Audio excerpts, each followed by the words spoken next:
Espagne, c'est écrit Ouezon. Ouezon au Togo, ça veut dire bienvenue. Donc, vous êtes bienvenue donc, pour découvrir donc, notre grande délégation du Togo, donc, qui a été constituée grande grâce à nos partenaires Printemps numérique, Nounia Lab, Force Leadership africain et puis Enoni School.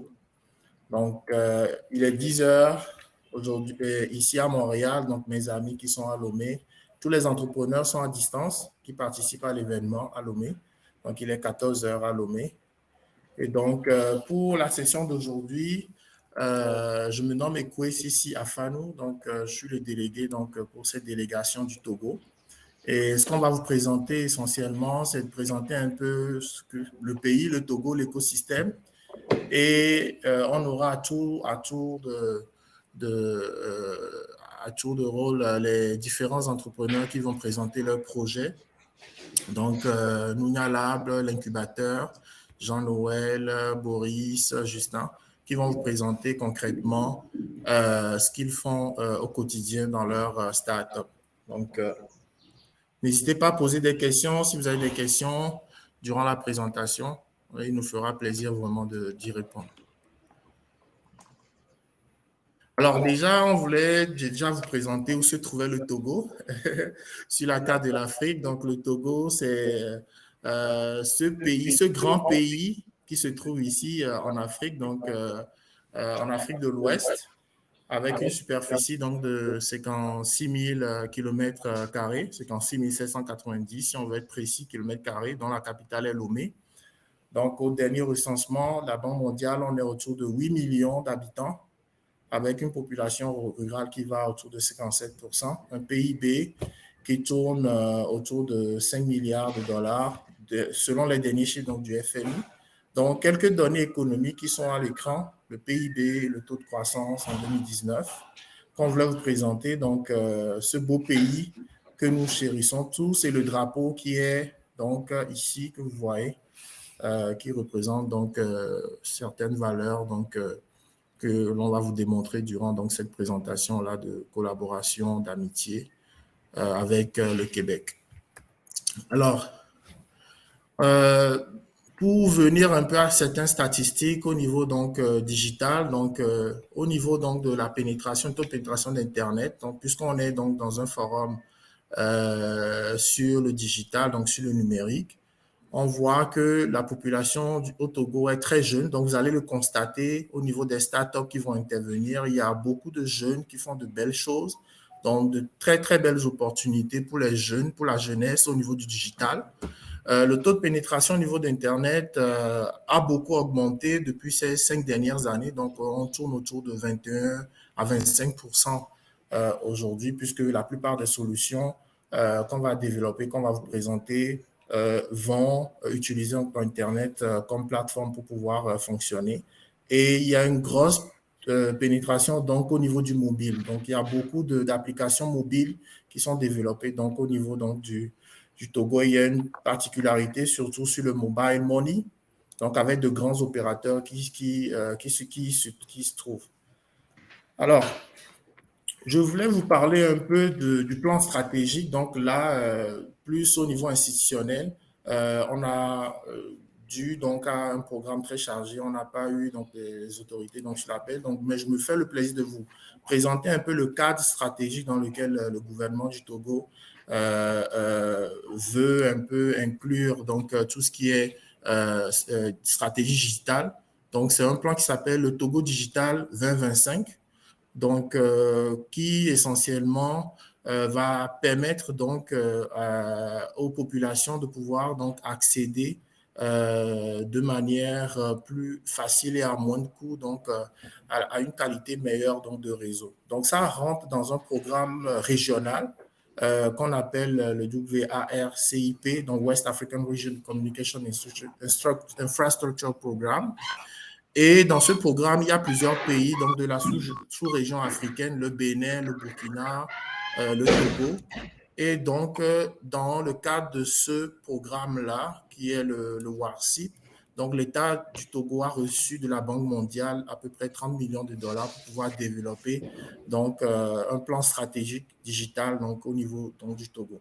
Vous voyez en bas donc, notre ministre de l'économie numérique et de la transformation digitale qui a pour ambition de faire du Togo un hub digital très attractif. Donc, il y a beaucoup de choses qui se passent là-bas au Togo. Et les trois axes fondamentaux de ce plan stratégique, c'est essentiellement de pouvoir investir dans de l'infrastructure numérique et de pouvoir digitaliser les services publics. Donc, il y a beaucoup de ministères qui sont en train de faire des projets de digitalisation de leurs services et des outils pour permettre donc un accès plus facile donc à ces services aux populations. Et il y a un projet aussi de pouvoir dynamiser un peu l'écosystème numérique au Togo dans ce plan stratégique Togo Digital 2025. Alors, quelques exemples concrets donc, de l'action donc, du gouvernement a été le lancement donc, en juin 2021 donc, de Lomé Data Center. Donc, c'est vraiment d'actualité au niveau de l'Afrique que plusieurs pays africains sont en train de lancer donc, des data centers. Donc, nous, on a aussi à Lomé donc, un data center qui va à la fois héberger les données des différents ministères qui sont en train de faire donc, les projets de digitalisation et aussi pouvoir permettre aussi aux entreprises d'être en colocation de ces espaces-là pour pouvoir héberger leurs données. Un projet phare aussi qui est passé dans l'actualité, c'est pour favoriser une meilleure connexion donc dans la sous-région. Google a lancé donc le projet du câble sous-marin Equiano.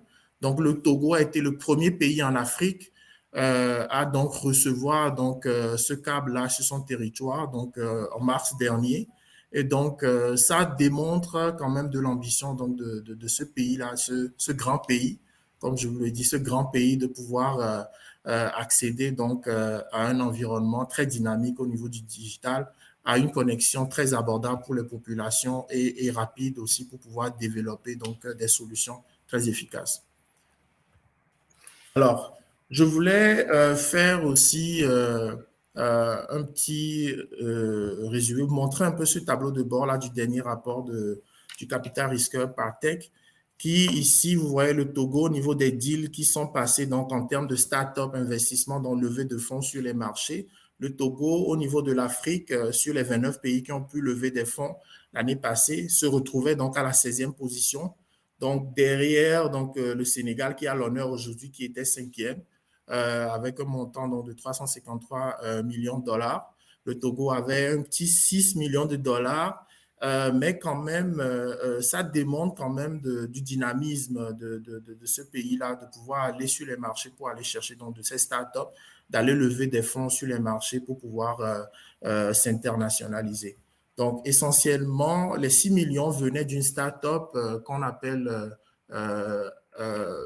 Gozem. Gozem qui n'est pas avec nous aujourd'hui, mais que je voulais quand même soulever leur impact donc, au niveau de ces chiffres-là. Gozem qui a donc levé 6 millions en décembre 2021 au niveau donc par rapport à son capital donc et qui se déploie maintenant au niveau du Cameroun, du Gabon, donc dans l'Afrique subsaharienne. Donc, une start-up qui a commencé au Togo et qui a pu lever des fonds donc, pour pouvoir s'internationaliser. Alors, donc, on aura l'occasion de vous partager les decks. Donc, Gozem, essentiellement, c'est une application donc, qui, un peu comme du Uber, qui permet donc de se déplacer, donc de faire appel donc, à des tricycles et à des bicycles pour pouvoir se déplacer donc, dans nos différentes capitales africaines.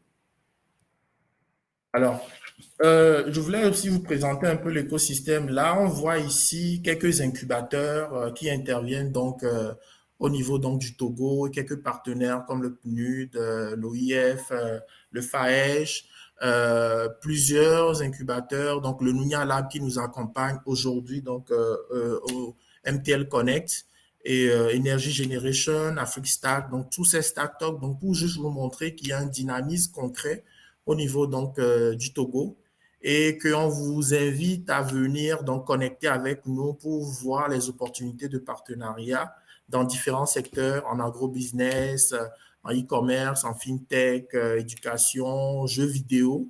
Donc, c'est dans cet élan-là qu'on a voulu donc créer cette délégation pour vous montrer un peu ce qu'on fait, la délégation donc d'entrepreneurs au niveau du Togo, pour vous montrer. C'est quelques entrepreneurs qu'on a sélectionnés parce qu'on ne pouvait pas tous les encadrer, tous les accompagner dans ce projet, mais c'est des entrepreneurs qui font dans différents secteurs et qui aujourd'hui vont vous montrer un peu ce qu'ils font au concret.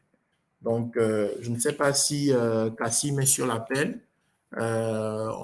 Ismaël, on va lui passer la parole. Sinon, on pourrait passer la parole à Jean-Noël. Allô, Kassim?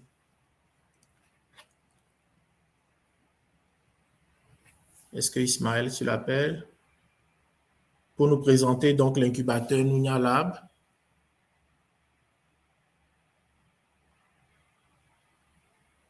Bon, on va passer la parole à Jean-Noël. Jean-Noël, on reviendra donc, pour ne pas perdre du temps, on reviendra donc sur le Nounia Lab un peu plus tard. Donc, Jean-Noël, à toi la parole pour nous parler de Hébert New York. OK. Alors, merci déjà à Ikou et à tous les participants ici présents. Donc, je vais être très bref dans ma présentation. Donc, je suis Jean-Noël Nguessan à l'état civil. Je suis analyste programmeur et puis après, évolue dans la gestion de projets agile. Et aujourd'hui, je suis également chef d'une PME en Côte d'Ivoire, dénommée Ebony Hub. Nous évoluons dans la prestation de services informatiques et au-delà de cet aspect pécunier qu'on recherche avec notre entreprise, il y a aussi un volet sociétal, il y a un volet justement associatif qui est très, très important pour nous et qui se greffe justement à notre activité de base. Donc, c'est en fait de cette initiative-là qui est supportée par Ebony Hub que je voudrais mettre en avant. Et je terminerai par vous mettre en contact justement avec une de nos représentantes qui est justement à Montréal, qui participe à l'événement. Vous aurez l'occasion justement de la rencontrer si vous le souhaitez et continuer les échanges. Donc, sans plus tarder, je vais essayer de partager mon écran. Vous me dites quand c'est bon. Et 2 secondes. OK. Est-ce que c'est bon? Oui, oui, c'est bon. OK. D'accord. Donc, il s'agit en fait d'une communauté, puisqu'on parle d'écosystème d'espoir. Donc, en réalité, on essaie de mettre en place un écosystème d'espoir également. C'est une communauté de tous ceux qui sont passionnés de technologie, dénommée Journée du Code. Et donc, cette entité-là vise à sensibiliser sur le numérique, vise à former, vise à, à créer des ponts entre les différentes couches d'âge qui sont intéressées ou qui sont impactées par le numérique. Et donc, de manière très rapide, je vais parler justement de quelques activités que nous menons et au cours de l'année. Donc, nous avons des activités qui sont orientées genre et numérique. Justement, nous sommes dans un mois qui est très important pour nous, un mois qui parle justement qui fait de la sensibilisation autour du cancer de sein, par exemple. Donc, nous lançons des campagnes de sensibilisation via nos plateformes qui existent, via les applications pour pouvoir sensibiliser, pour pouvoir créer des campagnes de sensibilisation ou même des rencontres où l'on peut faire des dépistages et même des applications pour permettre de faciliter des rencontres ou des traitements à distance. Ça, c'est l'une de nos activités que nous faisons dans la sensibilisation. Il y a aussi des thématiques comme éthique sans violence. Nous sommes sans ignorer qu'il y a beaucoup d'agressions verbales ou beaucoup d'harcèlement qui se font via les réseaux sociaux. Donc, avec des équipes qui sont vraiment formées dans ce sens-là et qui ont des notions sur tous toutes cette possibilité de traquer des personnes qui harcèlent d'autres personnes sur les réseaux pour pouvoir aider à la prise en charge de ces personnes qui se sentent soit harcelées ou qui se sentent vulnérables sur les réseaux. Donc, je vais évoluer rapidement pour dire que, en dehors de cet aspect sensibilisation d'abord, nous faisons ensuite de la formation. Donc, ça, c'est dans le cadre du programme Déclic que nous avons eu, et je me félicite déjà que Déclic soit aussi parmi les partenaires. Donc, avec la francophonie, le gouvernement de Côte d'Ivoire et une ONG aussi partenaire dénommée Femmes Éthiques, nous avons justement été des formateurs pour le programme Déclic qui s'est bien déroulé en Côte d'Ivoire. Donc, comme les photos le présentent ici, nous avons formé 25 jeunes dames dans les technologies, notamment la conception des applications web et mobiles. Donc, cela a permis à ces jeunes dames-là, justement, de pouvoir également contribuer à la création des applications qui leur parlent le plus, qui sont pensées par elles-mêmes et qui leur permettent justement de pouvoir avoir plus de place dans ce domaine-là où il y a encore moins de dames qui sont assez présentes dans l'écosystème tech qu'on essaie de mettre en place. Après, on a des académies que nous mettons en place, toujours axées sur le numérique. Et donc, ça, c'est le volet formation. À côté de cela, nous faisons également des webinaires et sur cette partie de webinaire, nous connectons le monde entier, donc toute la diaspora africaine qui évolue dans les technologies, quel que soit l'endroit où elle se situe. Nous créons des ponts, nous créons des partenariats stratégiques. Sur celui-là, nous étions avec 10 000 codeurs et Côte d'Ivoire, qui sont des communautés similaires à la nôtre, pour permettre à 25 intervenants des États-Unis, du Canada, de la France, de la Côte d'Ivoire, du Togo, du Bénin, bref, de pouvoir échanger sur ce qu'ils ont comme passion dans le numérique. Alors, ça a permis justement de voir que la passion n'est pas isolée. On a rencontré des personnes justement qui ne se connaissaient pas physiquement, mais qui ont pu se connecter via ce programme-là. Et la deuxième édition aussi a permis d'avoir certains focus. Je terminerai par vous dire qu'on a des applications qui tournent, qui font du e-learning, qui font aussi du recrutement dans tout ce qui est profil digital. Donc, ces applications existent. Donc, il y a aussi des gadgets et bien d'autres. Ça, c'est l'équipe d'organisation. Emmanuela, elle se trouve au Canada. Donc, je pense que je laisserai les contacts pour ne pas faire trop long dans la discussion. Donc, merci. Je pense que j'ai terminé ma présentation et je passe la parole à pour la suite. Merci. Merci beaucoup, Jean-Noël, pour le travail de sensibilisation, de formation que tu fais. Donc, n'hésitez pas, si vous voulez en savoir plus, pour connecter avec Jean-Noël Nguessan. Je vais passer la parole à Boris, s'il est sur l'appel, de Aruka Studio, pour vous présenter un peu ce que fait le studio qui développe des jeux vidéo donc à Lomé. Je ne sais pas si Boris est sur l'appel. Parce qu'avec la distance, des fois, le décalage. Boris. OK. Et on va sauter Boris. On va donner la parole à Justin. Justin qui est le CEO de Agriculture. Justin, tu as la parole.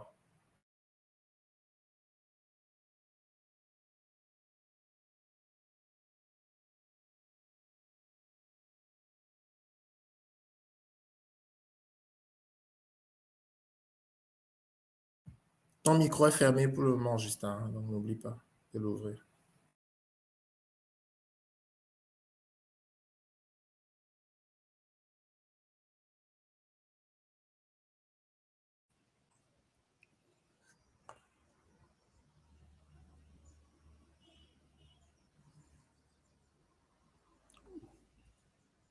Allô, est-ce qu'on m'écoute?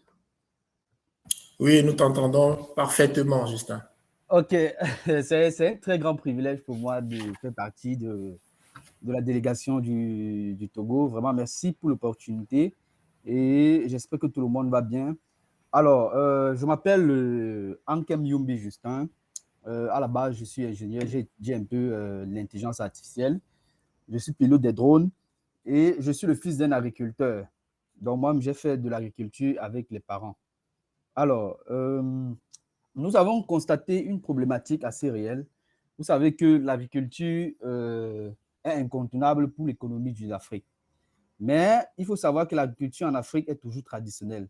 On travaille manuellement et le mode de travail est encore rudimentaire. Prenons l'exemple du Togo, où l'agriculture qui représente 40% du PIB, mais les engrais organiques, c'est-à-dire les fumiers, restent majoritaires. Et le plus grand problème que nous rencontrons, c'est que d'ici 2050, nous devons produire 60% d'aliments en plus de ce que nous produisons pour pouvoir nourrir tout le monde. Donc, la question que nous essayons de résoudre, c'est comment nourrir le monde sans détruire la planète. Alors, j'ai un exemple assez palpable ici. Les agriculteurs au Togo se mettent par coopérative, c'est-à-dire quoi? Il y a des agriculteurs qui se mettent ensemble pour faire une coopérative. Nous avons pris l'exemple de M. Joseph, qui est le président d'une coopérative agricole de 166 agriculteurs pour 8800 hectares de maïs. Mais comment est-ce qu'ils vont faire pour pulvériser 8800 hectares de maïs? En combien de temps? Et ça demande beaucoup de main-d'œuvre, sans oublier le fait qu'en pulvérisant souvent sur les petites semences, ils marchent dessus et ça réduit le rendement. Par contre, avec un drone qui travaille 10 heures de temps, on peut faire pulvériser 100 hectares en une journée. Alors, nous, à partir de notre start-up, nous venons proposer aux agriculteurs un renouveau pour l'agriculture, une gamme de services innovantes qui va réduire les pertes, augmenter le rendement agricole, optimiser les investissements et surtout gagner du temps. C'est-à-dire quoi? À partir du diagnostic phytosanitaire pour savoir comment les plantes se portent, la pulvérisation aérienne par drone pour gagner en temps, la cartographie aérienne par drone, nous pouvons réduire les pertes et augmenter le rendement agricole. Et nous sommes en train de déterminer notre plateforme de gestion intelligente d'exploitation agricole, ceci pour optimiser les investissements. Tout ceci nous permet de gagner et de vraiment gagner en temps. OK, comment ça marche? Nous avons 5 services que nous proposons. Nous proposons la topographie du sol pour maîtriser l'état du dimensionnement de votre terrain, la cartographie aérienne par drone pour avoir des données précises sur l'état du dimensionnement des terrains, la pulvérisation aérienne par drone, le diagnostic phytosanitaire par drone et surtout cette plateforme de gestion intelligente d'exploitation agricole que nous sommes en train de développer, ceci pour gérer son environnement et prendre des décisions éclairées. Alors, nous sommes partis sur le principe de toucher une partie. Nous avons touché 7 grandes entreprises agricoles. Les entreprises agricoles travaillent avec des coopératives. Donc, nous avons 7 grandes entreprises agricoles qui est constituée de 1850 coopératives agricoles et 18 700 agriculteurs. Ils sont spécialisés dans le soja, le maïs et l'huile de palmier. Ça, c'est notre marché. Et c'est une superficie cultivable évaluée à 3,6 millions d'hectares. Alors, entre 2016 à 2022, 12 500 000 ont été investis par ces coopératives, soit environ 1 780 000 $ chaque année. Et les entreprises agricoles subventionnent ces coopératives. C'est à hauteur de 173 000 $ par an.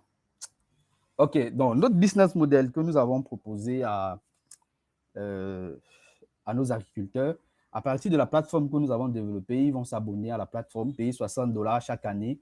À partir de cette plateforme, ils auront la cartographie et la typographie du sol pour savoir le type de culture favorable sur le sol qu'ils sont. Ils auront un espace personnalisé dans notre plateforme avec les informations pour la prise de décisions éclairées sur le champ. Ceci, c'est un revenu récurrent. Donc, pour la pulvérisation aérienne par drone, nous allons facturer 23 $ par hectare.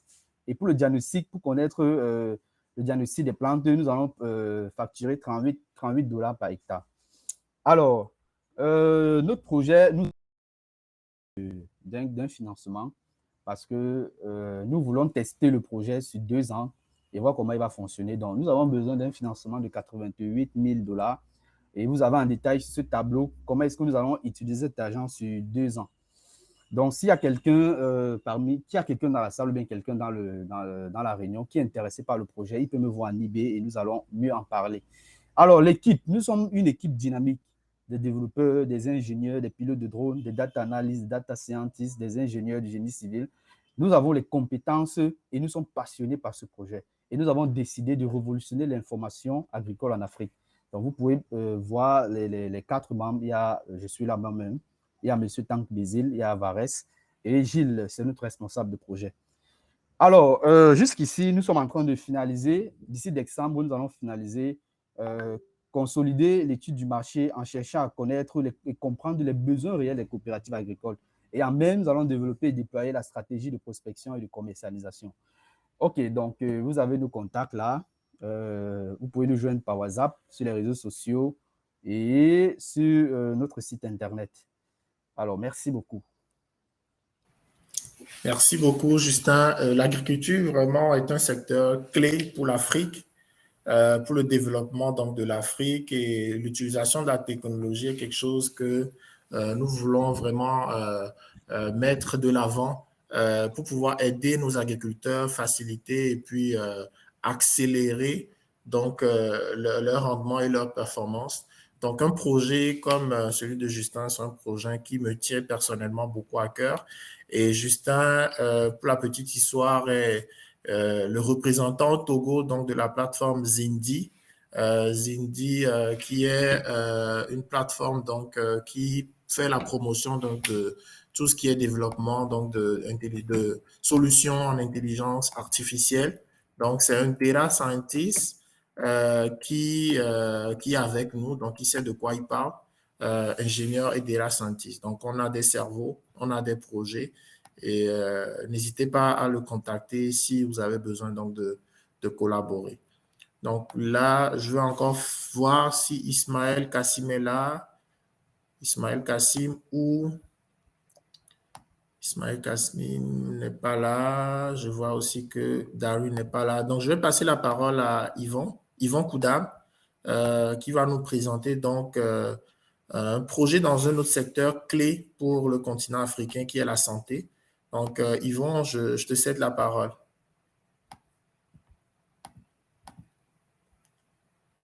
Tu es mute, mon cher. Ok. Maintenant, vous me recevez. J'espère que c'est bon. Parfaitement. Ok, bonjour à tous. Alors, moi, c'est Yvan Koudam. Je suis togolais et je suis analyste programmeur aussi de formation. Mais aujourd'hui, je porte la casquette du cofondateur et du CEO d'une start-up qui s'inscrit dans le domaine de la santé, qui s'appelle Kondigban. Voilà. Donc, sans plus tarder, je vais essayer de partager mon écran. Et les 3 petits points et puis le premier choix. Est-ce que c'est bon?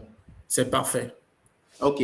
Alors, Kondigban, c'est quoi? Kondigban, c'est une start-up qui développe des solutions innovantes pour vraiment faciliter l'accès aux soins de santé dans nos populations, surtout les plus reculées, surtout les plus éloignées.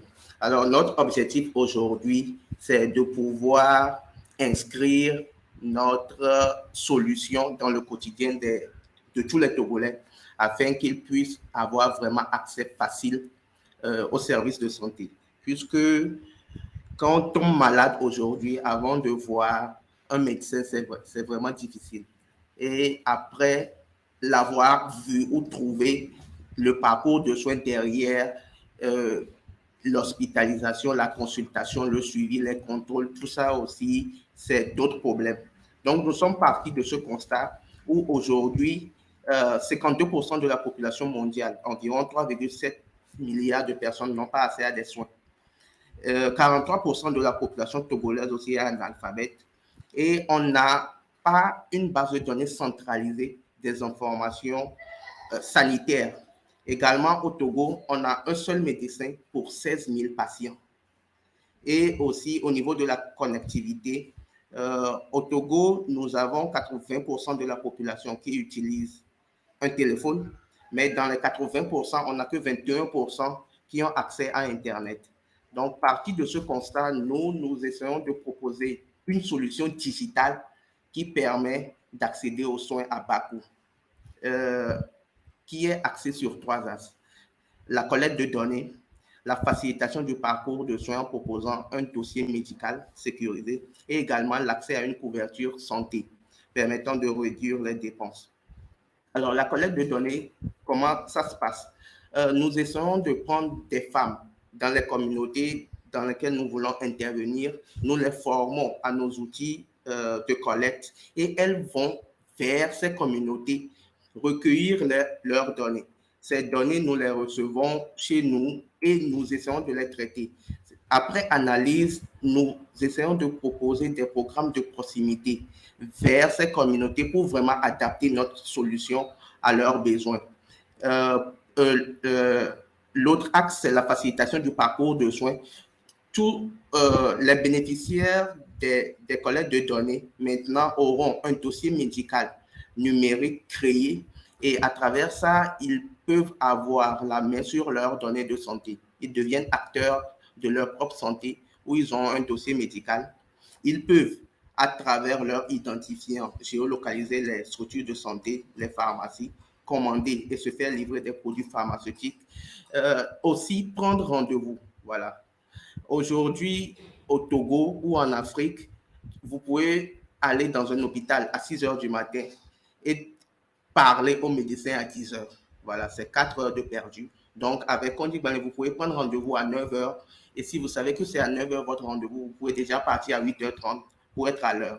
Voilà. Et nous proposons des conseils sur le bien-être, des conseils personnalisés, puisque tous les bénéficiaires sont issus d'un programme de collecte de données. Nous connaissons vraiment leurs besoins et nous leur redirigeons des notifications pour vraiment personnaliser. Celui qui a par exemple le diabète aura ses conseils et celui qui a la drépanocytose aussi aura ses conseils. Également pour le professionnel de santé, c'est un outil qui l'aide à la décision.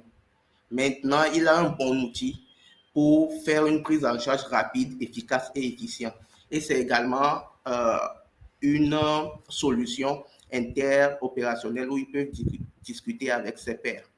Et le dernier, c'est la possibilité de souscrire à des produits d'assurance adaptés. Voilà, le Togo aussi, on connaît le coût moyen de la population. Et quand on tombe malade, on veut vraiment interconnecter notre population au service d'assurance pour vraiment prendre en charge, pour vraiment leur faciliter la prise en charge. Donc, aujourd'hui, nous avons essayé d'adapter notre solution aux réalités. Et au Togo, la population est analphabète et la pénétration Internet n'est pas vraiment effective. Alors, nous distribuons notre solution sur 6 canaux, à savoir un menu USSD qui fonctionne par un réseau GSM, pas forcément Internet. Nous envoyons des notifications push. On a un centre d'appel surtout adapté pour les populations analphabètes où ils peuvent appeler un centre d'appel en langue locale et être reçus par un opérateur ou une opératrice. Et aussi, nous avons une application mobile Android, iOS, un site web. Et aujourd'hui, nous voulons nous inscrire aussi dans la veille technologique. WhatsApp est l'une des applications les plus utilisées. Alors, pourquoi ne pas utiliser WhatsApp et participer à sa santé? Donc, nous développons actuellement un chatbot WhatsApp pour vraiment faciliter cet accès-là. Et aussi, pour résumer, Kondik Banle, en fait, c'est un écosystème numérique où tous les acteurs du monde de la santé se retrouvent. Nous avons les professionnels de santé, les pharmaciens, l'État, les livreurs, les patients, etc. Tous ceux qui concourent à la santé se retrouvent sur une même plateforme et ça devient un espace où ils peuvent s'échanger. Également, aujourd'hui, Kondik Banle a besoin de partenaires pour mener à bien ses activités. Et dans ces partenaires, il y a forcément l'État, les structures et les professionnels de santé, les services de livraison, les organisations internationales, les institutions financières, les opérateurs de téléphonie mobile, justement, et les assureurs. En termes de partenariat, aujourd'hui, Kondik Banle a plusieurs partenariats ou des discussions qui sont en cours, notamment avec l'Institut national de l'assurance maladie, où nous avons participé avec eux à une formation des seniors sur l'utilisation des outils digitaux. Voilà. Également, avec la TBF, une formation sanitaire parapublique, nous avons participé à une enquête pour trouver une solution à la santé mère-enfant. Ensuite, voilà, Kondik Banle, c'est quoi les avantages et les opportunités? Comme M. Cécile l'a dit, aujourd'hui, le Togo s'inscrit dans une dynamique de digitalisation où quelques processus, services publics, etc. seront digitalisés. Il y a le programme Mouri qui permet à chaque individu d'avoir un identifiant unique. Il y a la construction d'un hôpital de renom Saint-Pélégrin qui est aujourd'hui DOCTA, qui s'appelle aujourd'hui Docta. Et aussi, le Togo a mis en place quelques cellules pour lutter contre la cybercriminalité. Nous parlons de cybercriminalité, nous parlons de données de santé. Voilà, comment protéger vraiment ces données de santé et faciliter en fait la manipulation du patient, du professionnel de santé et de tous les partenaires. Voilà. Conduit Balin derrière, c'est la génération de contenu, la génération de chiffres et d'indicateurs. Voilà, notre plateforme permet d'avoir des interfaces pour la surveillance en temps réel du nombre de personnes malades dans telle zone, une répartition géographique, des tranches en termes du genre, homme-femme, en termes de sexe et en termes d'âge, etc. Donc, nous avons une équipe très dynamique composée de 3 cofondateurs et de 7 employés qui épousent aussi notre vision de travail.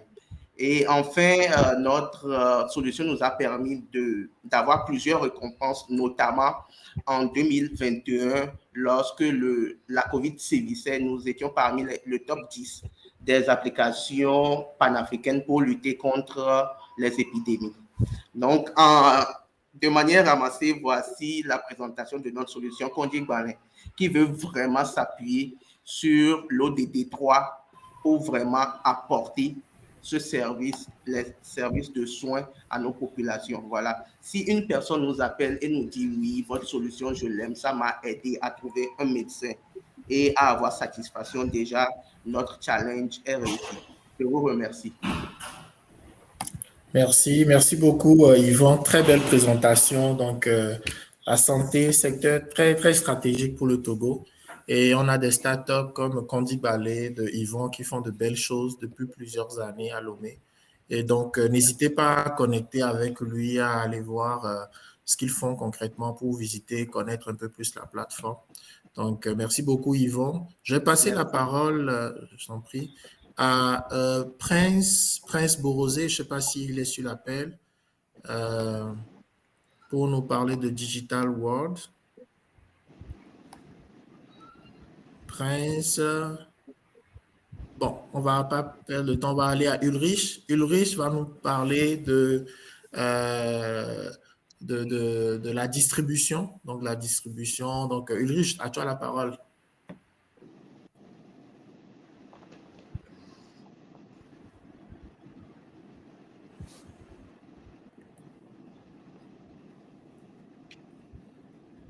Allô, vous me recevez? Parfaitement. All right. Donc, bonsoir à tous. Je pense que là, c'est beaucoup mieux. Alors, je me présente, je suis Ulrich Abigim et je suis cofondateur et tech lead, donc responsable technique de Kava Delivery. Alors, pour ma petite personne, j'ai précédemment étudié au Sénégal. J'ai fait quelques années là-bas avant d'aller en Chine, où j'ai passé 5 ans, voilà, étudier et à travailler. Donc, juste après, depuis 2017, je suis revenu au Togo, voilà, pour essayer de créer de l'impact, voilà, dans cette société à travers un projet. Et ce projet, c'est celui que je vais vous présenter là, c'est Kava Delivery. Alors, déjà, je tiens à remercier cette opportunité qui m'est donnée, pouvoir participer, pouvoir représenter notre structure à Montréal Connect cette année, en 2022. Alors, qu'est-ce que Kava Delivery? Alors, Kava Delivery est une entreprise togolaise, d'accord? Donc, c'est une société, c'est une start-up togolaise, d'accord, qui a le challenge de permettre aux clients de se faire livrer des repas et des colis partout où ils le désirent dans la ville, au travers d'une application mobile. Donc, au-delà de la livraison de colis et de repas, nous avons aussi ce service de récupération, c'est-à-dire que vous sortez le matin, par exemple, vous avez peut-être oublié votre casse-croûte à la maison, vous avez oublié votre repas, vous voulez plutôt aller récupérer peut-être un colis chez quelqu'un d'autre, mais vous n'avez pas le temps matériel pour le faire. Alors, à travers notre application, vous pouvez contacter Kaba et donc requérir, on va dire, à un livreur ou à une personne voilà, chargée pour aller effectuer cette course-là pour vous. Donc, voilà un peu ramasser les services que Kaba Delivery fournit. Alors, quels sont les outils que nous utilisons à Kaba Delivery? En fait, nous sommes une plateforme hautement nous sommes une plateforme à Kaba hautement technologique, c'est-à-dire que nous essayons de nous baser au maximum sur la technologie pour vraiment réussir ce défi que nous sommes fixés. Donc, ce que nous avons donc, c'est trois applications mobiles, parce que nous avons foi que, voilà, que dans nos pays en voie de développement au Togo, notamment, le mobile est le moyen le plus simple et le plus aisé pour pouvoir vraiment faire passer les services que nous voulons. Donc, nous avons trois applications. Nous avons une première application Kaba. Donc, la première application Kaba, c'est celle qui permet à nos clients vraiment, à nos clients de pouvoir visiter des boutiques, donc visiter des shops, si vous voulez, et voilà, de pouvoir vraiment regarder qu'est-ce qu'ils veulent commander. Donc, nous avons cela, c'est ce que Kaba fait principalement, mais en plus, il permet de manière aisée d'effectuer des commandes en ligne, de récupérer les adresses de livraison et les paiements de la part du client, hein, de sorte que lorsque le client passe une application à travers l'application Kaba, il passe une commande à travers l'application Kaba, qu'on n'est pas à sortir ou à lui demander par un autre moyen que ce soit des informations supplémentaires pour pouvoir mener sa commande à bien. Donc, à part ça, nous avons une deuxième application qui s'appelle Kaba Partners. Alors, Kaba Partners, c'est une application pour nos partenaires. Alors, quand je dis partenaires, je parle naturellement de restaurants ou de boutiques, donc de shops. Donc, cette application, en fait, qu'est-ce qu'elle permet? Elle permet à nos partenaires d'obtenir en temps réel les commandes de leurs clients et de sorte à les traiter dans les meilleurs délais.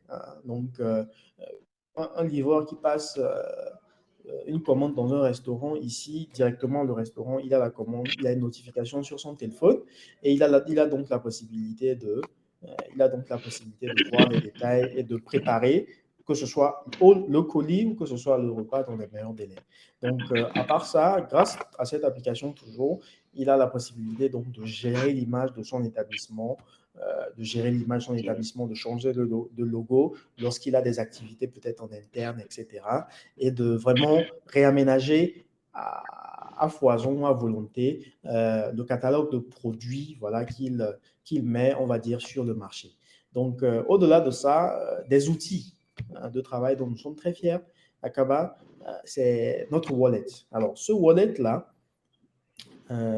qui est intégré à toutes les applications dont je viens de parler, c'est un wallet, c'est-à-dire c'est un portefeuille électronique, en fait, qui permet de gérer de manière vraiment très aisée et très transparente les flux financiers qui passent au travers de l'application. Alors, pour la petite histoire, lorsqu'un client passe une commande sur notre application Kaba, lorsqu'il passe une commande de 2000 francs, il y a éventuellement une fraction de cela, peut-être 1000 francs, 1500, qui va au restaurant, et il y a peut-être une autre fraction, 500 francs, qui va, on va dire, au livreur. Donc, au-delà de cela, au-delà du fait qu'il faut pouvoir répartir dans les meilleurs délais ce montant-là, il y a aussi le fait que nous devons aussi, en tant que Kaba, récupérer nos commissions pour pouvoir survivre et pour pouvoir faire rouler l'entreprise. Donc, ce wallet-là nous permet de le faire de manière vraiment très transparente, de sorte à gagner du temps et à gagner de l'efficacité. Donc, une fois que le partenaire ou le livreur qui a reçu donc le solde de sa prestation sur le wallet Kaba, nous avons la possibilité de nous baser sur les magnifiques outils de mobile money qui sont procurés par les grosses sociétés ici, pour pouvoir effectuer ce qu'on appelle ici un cash out, c'est-à-dire sortir de l'argent de la plateforme Kaba et l'envoyer sur un compte de mobile money ou éventuellement un compte bancaire externe. Donc, au-delà de ça, le wallet permet aussi de transférer voilà, cet argent-là entre les différents clients que nous avons. Nous avons aussi un produit phare, c'est Kaba Diaspora. Donc, j'en parle déjà pour ceux qui sont dans la diaspora et qui n'auront pas entendu parler de cela. Nous permettons en fait, au travers du produit Kaba Diaspora, nous permettons à quelqu'un qui est à Montréal ou à Paris de pouvoir commander une pizza pour quelqu'un qui est à Lomé et de payer à travers sa carte Visa ou Mastercard directement. Donc, voilà un peu ce que le wallet nous permet de faire.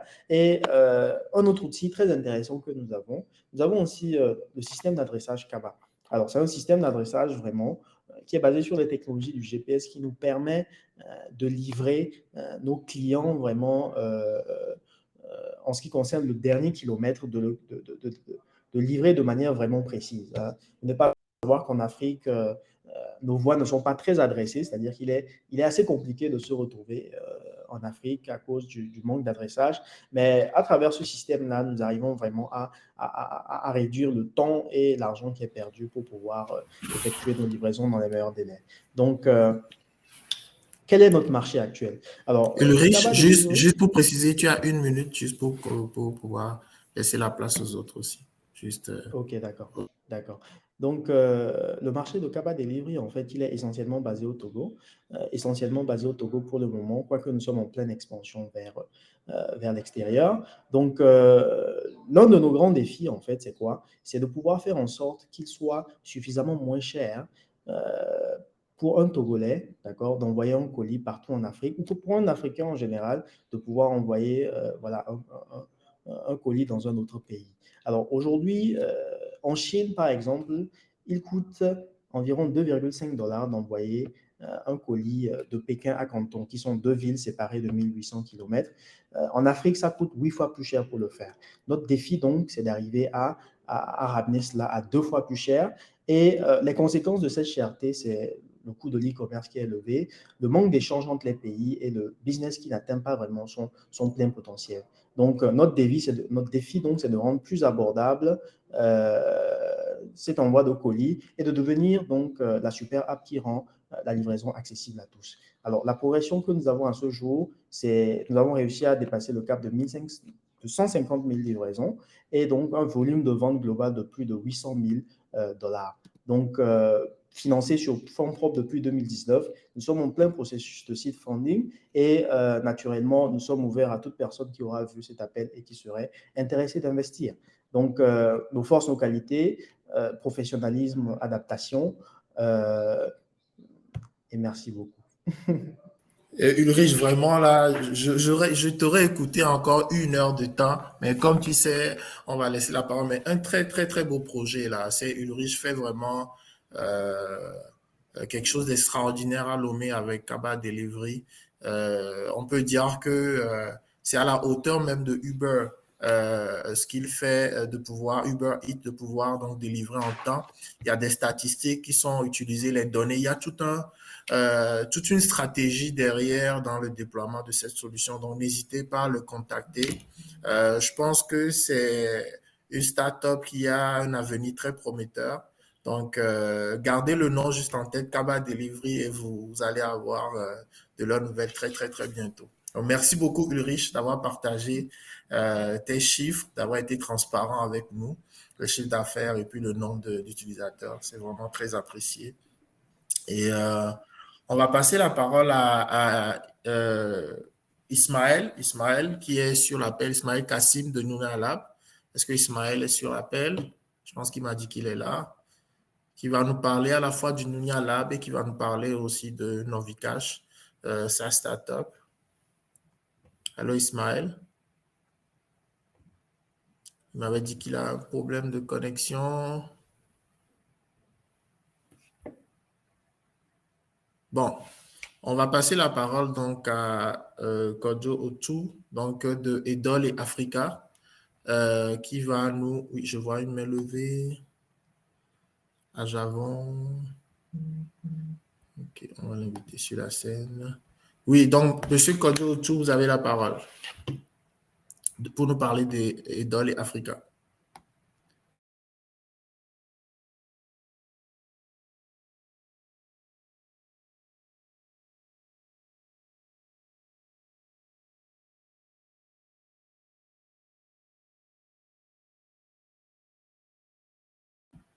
Alors, est-ce que Ali Diaby est là? Ali Diaby de Biblio Save. J'aimerais vraiment donner l'opportunité donc à toutes les startups qui étaient programmées donc de donner quelques mots sur leur projet. Donc, comme on a des absents, je vais profiter pour pouvoir donner la parole à Firmin. Firmin qui est avec nous. Firmin, est-ce que tu peux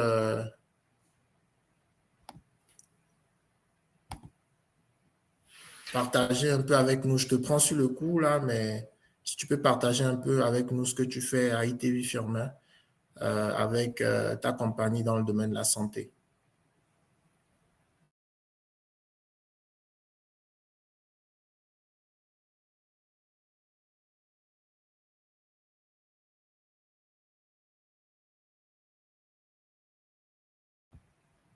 Bon, ok, je vous vois connecté, mais j'ai comme l'impression que peut-être vous avez des problèmes techniques. On va alors inviter Pio de Pio World, comme on a encore du temps.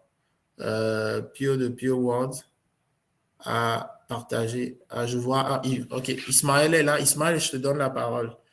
Il est là avec, sous le nom de Ajavon Amaga. Vas-y, Ismaël, tu as la parole. C'est parfait. Tu peux juste activer ton micro et puis ta caméra.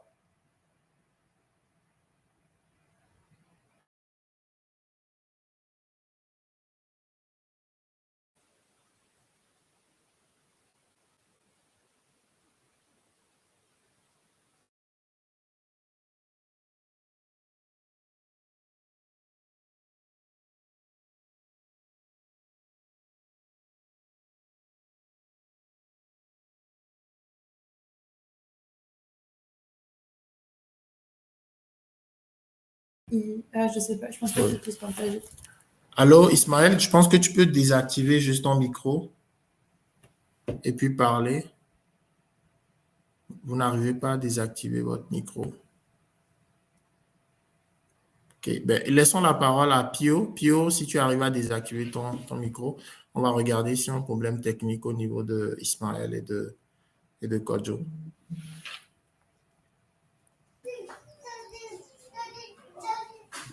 Oui, allô? Oui? Ah, c'est plutôt Firmin. Ok, vas-y, Firmin. Vas-y, Firmin. Tu peux ouvrir ta caméra si tu veux bien. Ma connexion n'est pas stable, donc Ok, parfait, vas-y. Ok, bonsoir à tout le monde. Merci pour l'opportunité offerte à notre startup de présenter les solutions qu'elle développe dans le domaine de la santé au Togo. Moi, c'est ITV Firmin Elom. Je suis médecin de formation et j'ai également un MBA en gestion d'unités opérationnelles grâce à une bourse offerte par l'ONG et l'incubateur Energy Generation. Alors, notre startup EFA Medicals, comme son nom le dit, est vraiment axé dans le domaine de la santé et nous offrons plusieurs services, notamment la consultance en recherche en santé, biostatistique, et nous faisons également du développement logiciel. Et c'est cette activité qui est la plus mise en avant actuellement. Nous avons notamment développé au Togo l'application mobile et web dédiée aux dons de sang parce que c'est une problématique qui existe depuis des années déjà et qui est responsable de nombreux décès chaque année. Et donc, nous avons jugé, après analyse, de nous consacrer à cette problématique-là afin de proposer des solutions concrètes. Je suis en train de partager mon écran. Je ne sais pas si c'est visible. C'est visible. OK. La première solution, qui est l'application mobile, a été mise en ligne le 14 juin 2021, l'année passée. Ça fait un peu plus d'un an.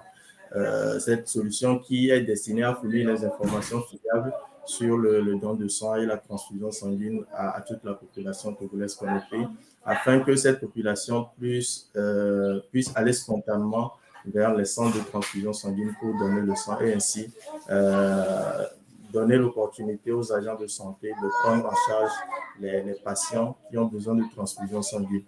Après le lancement de cette solution, nous avons approfondi notre analyse de l'écosystème de la transfusion sanguine au Togo et nous sommes rendus compte que les causes du problème étaient nombreuses.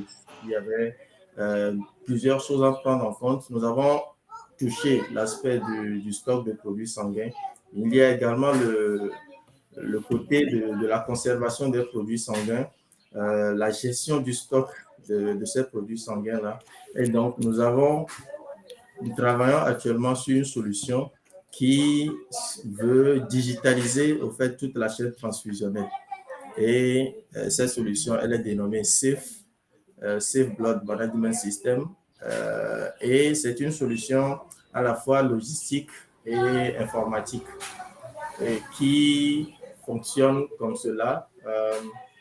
Lorsque le patient arrive dans un centre de santé et qu'il a besoin d'une transfusion sanguine, après l'évaluation du médecin ou bien de l'agent de santé, il est possible avec l'appareil de mesure du taux d'hémoglobine, de mesurer rapidement ce taux d'hémoglobine-là.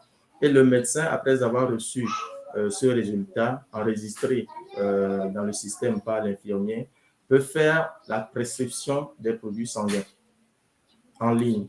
Et donc, la prescription est envoyée vers le centre de transfusion sanguine qui vérifie la disponibilité du produit sanguin et si ce produit est disponible, satisfait la demande.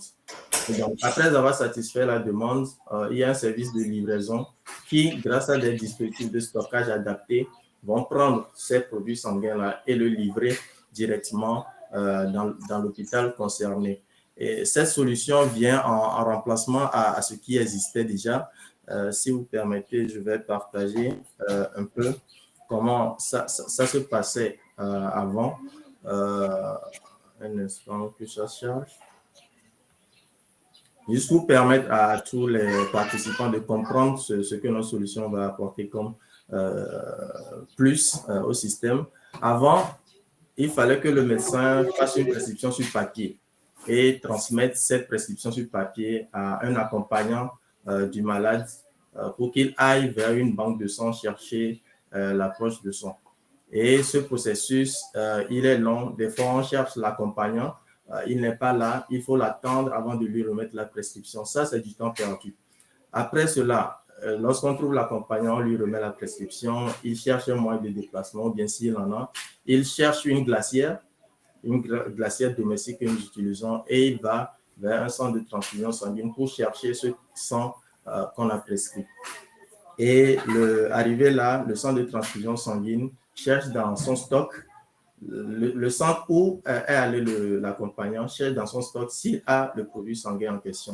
S'il l'a, c'est tant mieux, il le sert aux patients, aux parents ou bien à l'accompagnant qui le met dans une glacière avec de l'eau fraîche et retourne à l'hôpital pour que le produit soit utilisé pour le patient. Lorsque le centre ou bien la banque de sang en question n'a pas le produit sanguin adapté, ce centre n'a pas la possibilité de checker dans les autres banques de sang pour voir si ce produit-là est disponible. Et donc, il arrive aussi des cas où il y a des produits qui sont délivrés ou bien qui sont remis à des patients, mais qui ne sont pas finalement utilisés, qui sont dans une glacière quelque part dans un hôpital. Et lorsque les gens ont besoin, on ne sait pas où ça se trouve et les patients décèdent comme cela. Donc, ce système permet vraiment de tracer tous les produits sanguins disponibles sur le territoire togolais, de savoir leur état d'utilisation, s'ils ne sont pas utilisés, de faire appel à ces produits-là pour traiter les patients qui en ont besoin urgemment. Et donc, avec nos solutions SAFE, la prescription se fait plus rapidement. Le centre de transfusion sanguine a la possibilité de checker dans les autres banques de sang secondaires ou bien voisines s'ils ont le produit en cas de non-disponibilité chez eux et de satisfaire ces demandes. Le transporteur va chercher ce produit-là avec une glacière adaptée. Donc, on s'assure que le produit reste à une température de conservation adaptée et évite ainsi aux patients les risques de septicémie, d'inefficacité de la transfusion. Et donc, ainsi, le transporteur, dans un délai très court, livre le produit dans l'hôpital adapté. Le système permet également à l'infirmier ou bien à la sage-femme qui va faire la transfusion de suivre rigoureusement les différentes étapes afin d'éviter aux patients des effets indésirables de la transfusion. Donc, voilà un peu présenté. Il y a d'autres éléments que nous n'avons pas mentionnés pour gagner du temps. Au cas où une personne dans le public serait intéressée, nous sommes bien ouverts à discuter, à présenter plus en détail le projet.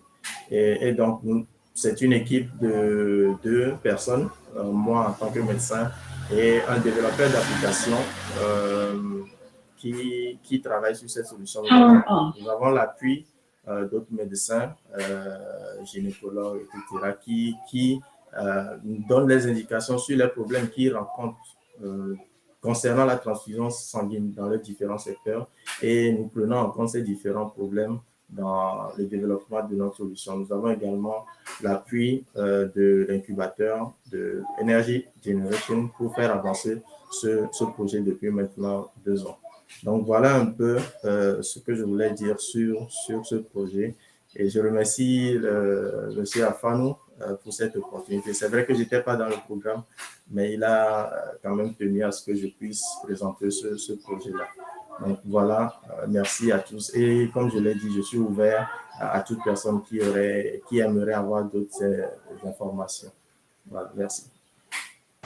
Mais merci beaucoup, Fermet. Donc, voilà, dans le domaine de la santé, vraiment, au Togo, on a beaucoup de startups. Hein. Je pense que j'ai fait vraiment un processus d'appel à candidature et on a sélectionné avec mon équipe 20, mais on pouvait vous ramener une centaine de startups du Togo, donc sur MTL Connect.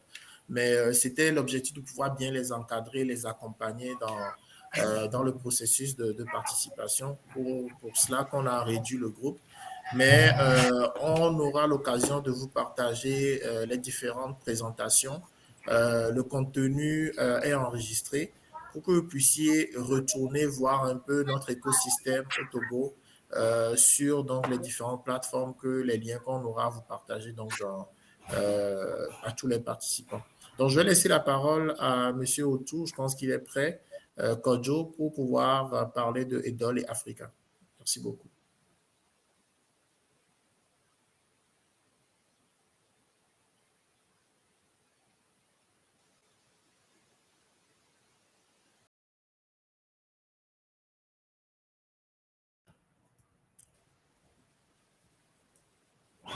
Allô, Kodjo, tu peux aller, hein?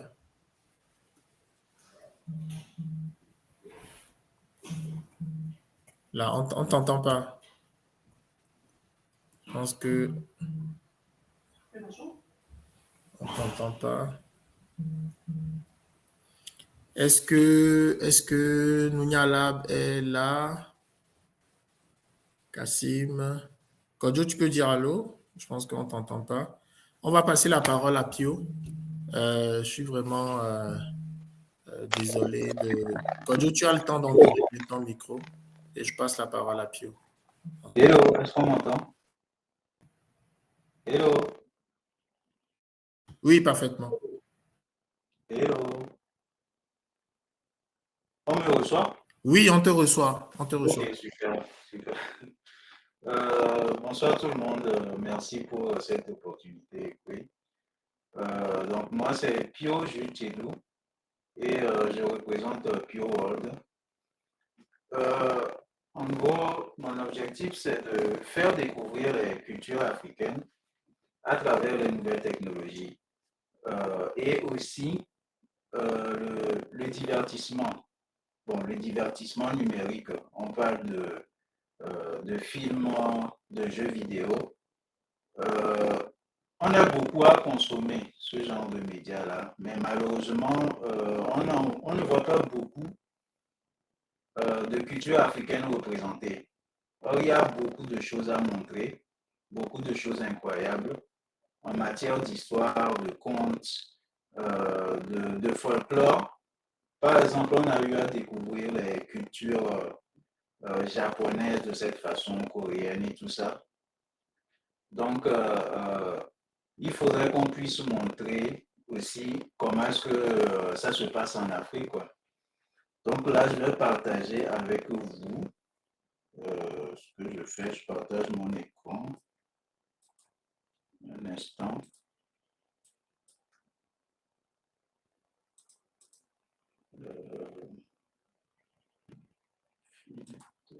Ok, c'est bon.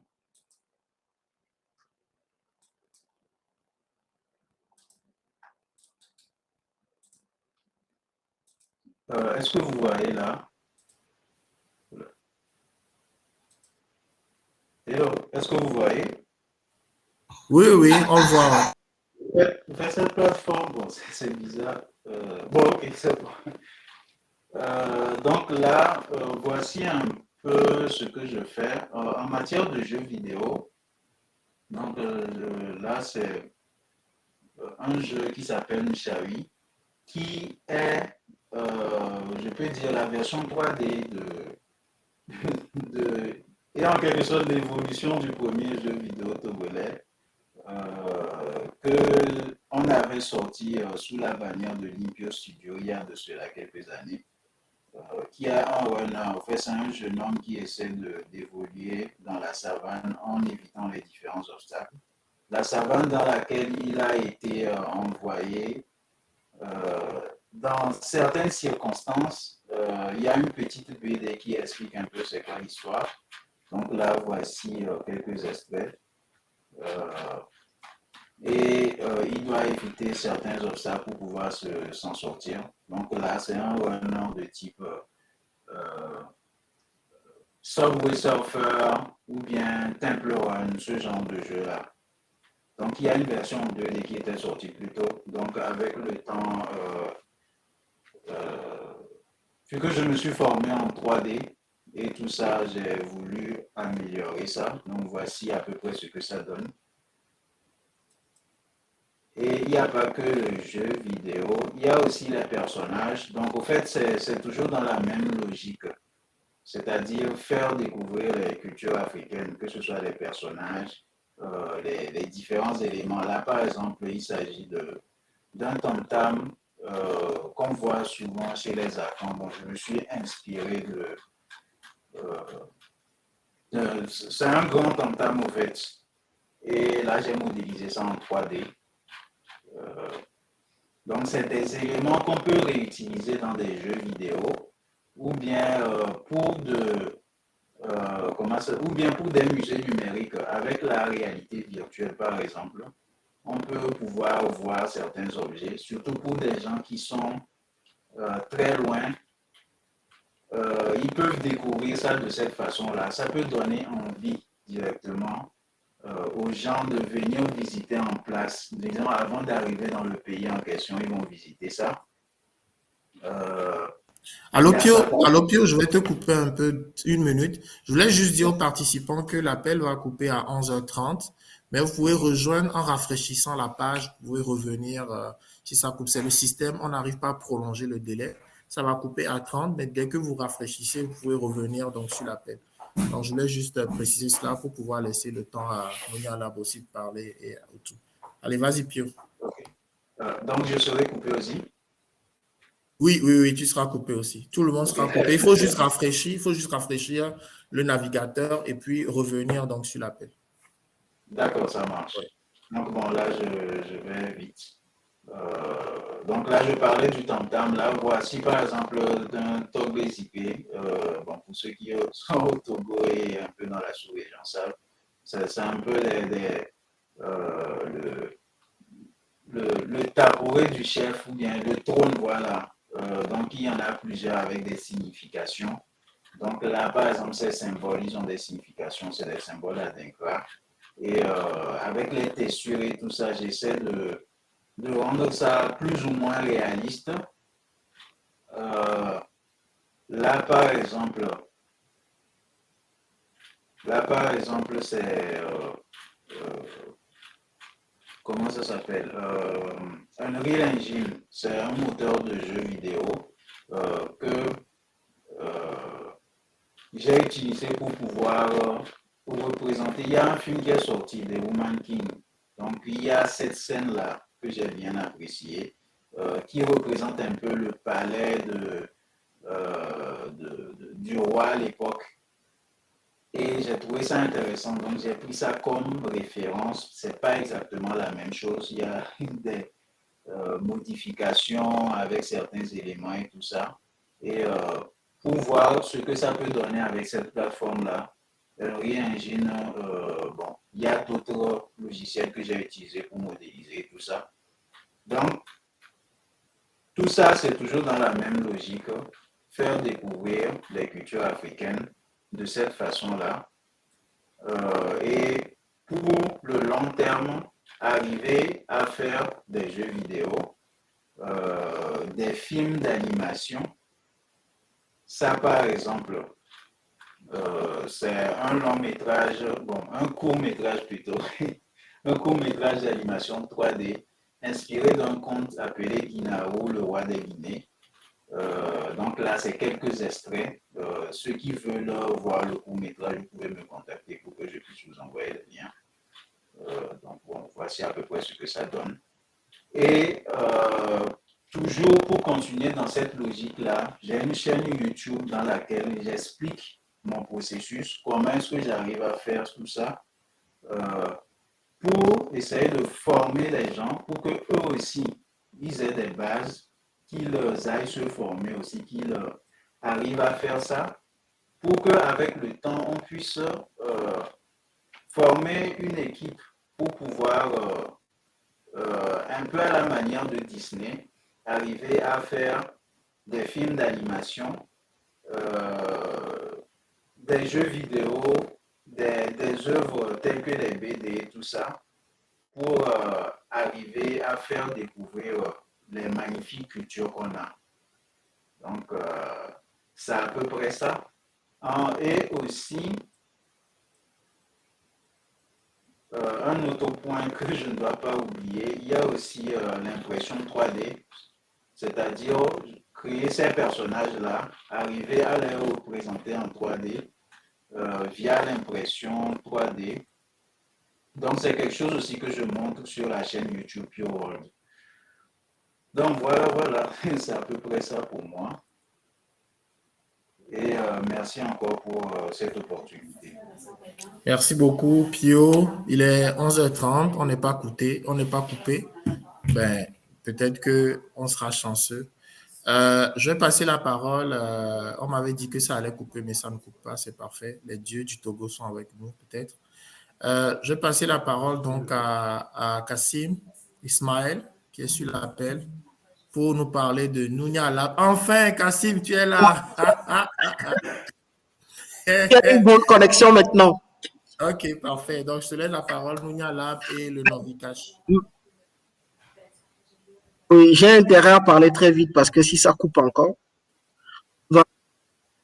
on va dire ici que voilà. Donc, c'est vraiment un plaisir de vous rejoindre là tout à l'heure. Ça me fait assez plaisir. Je pense que je vais commencer par le Nounia Lab. Ça me gêne un peu de parler de Nounia Lab, des soucis de connexion. Mais bon, ça arrive. Ça arrive. Alors, le Nounia Lab, c'est un incubateur. C'est un incubateur qui à l'origine était quand même assez généraliste parce qu'on incubait un peu tous les types de projets. Mais depuis à peu près un an et demi, on a eu la chance de deux autres labs à l'intérieur du pays. Donc aujourd'hui, on en a 3 sur le territoire togolais, ce qui nous permet d'entrevoir de nouvelles perspectives. Parce qu'aujourd'hui, on se réorganise pour avoir des labs thématiques. Donc, sur Lomé, nous avons commencé à faire une orientation purement vers le numérique. Cette transition, elle est en cours. Et d'ici le janvier, je pense que la transition sera consommée. On sera purement un lab numérique. Au niveau de DAPAN, nous avons des labs qui sont orientés agroalimentaire. Comment on appelle ça? On est dans l'artisanat et des choses comme ça. Donc, nous sommes logés à la Maison des Jeunes d'Amada-Romé. Ça fait 3 ans qu'on existe déjà. Et d'ailleurs, on va fêter notre 3e anniversaire le 5 novembre prochain. Et en marge de ça, je t'en parlais un peu, Écoé, dernièrement. En marge de ça, nous lançons un forum que nous appelons le Nounia Forum pour le numérique et les technologies. Donc, le forum du savoir numérique et des technologies. En fait, l'idée derrière, c'est quoi? L'idée derrière, c'est que nous sommes aussi dans le mois du consommé local. Et ce que nous avons le plus remarqué, c'est que dans le mois du consommé local, nous faisons plus la promotion des produits à consommer, donc des produits agroalimentaires, ou des trucs comme ça. Personne ne met en valeur le savoir-faire du jeune Togolais. Donc, le jeune graphiste, le jeune développeur, le jeune community manager. Voilà, les jeunes qui sont dans le numérique et dans les technologies ne sont pas forcément célébrés. Donc, l'idée derrière, c'est d'offrir une tribune où nous allons célébrer d'abord la formation, la qualité de la formation, notamment dans les métiers du numérique et de la technologie. Célébrer aussi le savoir-faire, donc les innovations portées par les jeunes sur le numérique et de la technologie. Donc, nous allons offrir une tribune et le lieu pour moi de partager en première cette initiative parce que nous avons souhaité pour cette première édition avancer vraiment beaucoup avec les lauréats du MTL. Donc, c'est plus facile pour nous de leur offrir une tribune pour qu'ils viennent présenter leur initiative parce que derrière, nous prévoyons ce que nous avons appelé le Tech Tour. C'est-à-dire, on fait le tour de nos différents partenaires. Donc, les partenaires basiques du Nounia Lab, c'est le ministère du Développement à la base, c'est le PNUD, c'est l'Union européenne. Et l'idée, c'est d'organiser des rendez-vous pour qu'on aille présenter les initiatives portées par les jeunes à ces différents partenaires-là. Ça sera des petits pitchs, 3 minutes maximum par projet, que nous allons présenter aux différents partenaires. Et ça sera juste après le forum. Donc, le forum, la communication commence aujourd'hui pour qu'on commence à présenter l'initiative, le lancement officiel, donc la date d'anniversaire du Nounia Lab.